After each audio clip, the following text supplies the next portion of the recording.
Telangana CM Revanth Reddy పరిపాలనలో తన mark చూపిస్తున్నారు.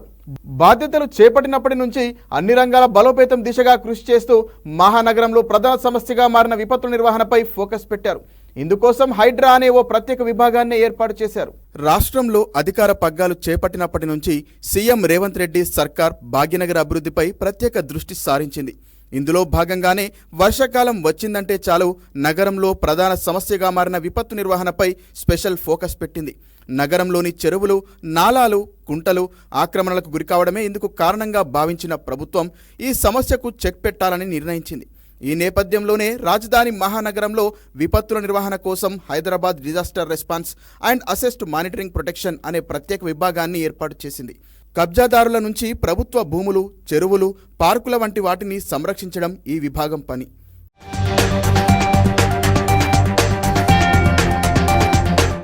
హైదరాబాద్ భౌగోళిక పరిధిని విస్తరించనున్న దృష్ట్యా విపత్తుల నిర్వహణ విభాగం పరిధిని ఔటర్ రింగ్ రోడ్డు వరకు విస్తరించాలన్న ఉద్దేశంతో సీఎం రేవంత్ రెడ్డి ఇటీవల దీనికి శ్రీకారం చుట్టారు.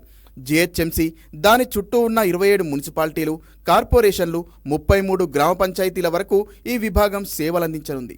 డీఐజీ స్థాయి అధికారి ఈ విభాగానికి డైరెక్టర్గా, ఎస్పీ స్థాయి అధికారులు అదనపు డైరెక్టర్లుగా ఉంటారు. GHMC, HMDA, water board, city traffic వివిధ విభాగాల నుంచి ప్రత్యేక బృందాలు ఈ విభాగంలో పనిచేస్తాయి.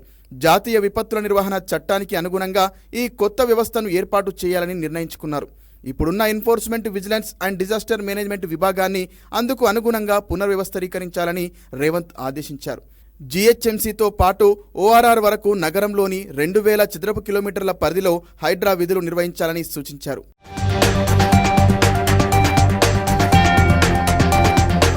వరదలు, ప్రమాదాలు సంభవించినప్పుడే కాకుండా నగర ప్రజలకు నిరంతర సేవలు అందించేలా ఈ హైడ్రా విభాగం పనిచేయనుంది. జీహెచ్ఎంసీ పరిధిలోని చెరువులు, కుంటలను పరిరక్షించడం, నాలాలు, ప్రభుత్వ ఆస్తులు ఆక్రమణలకు గురికాకుండా కాపాడే కీలక బాధ్యతలను ఈ విభాగంలోని ప్రత్యేక బృందాలు చూసుకుంటాయి. అంతేకాకుండా భారీ ఓర్డింగ్లు, ఫ్లెక్సీల నియంత్రణ, తాగునీటి పైప్ లైన్లు, విద్యుత్ సరఫరా లైన్లు, డ్రైనేజీలు, వరద నిర్వహణ, ట్రాఫిక్ నియంత్రణలోనూ ఈ విభాగం సేవలందిస్తోంది. కాగా అవసరమైతే హైడ్రాకు ప్రత్యేక నిధులు కేటాయించే అంశాన్ని పరిశీలించాలని రేవంత్ చెప్పారు.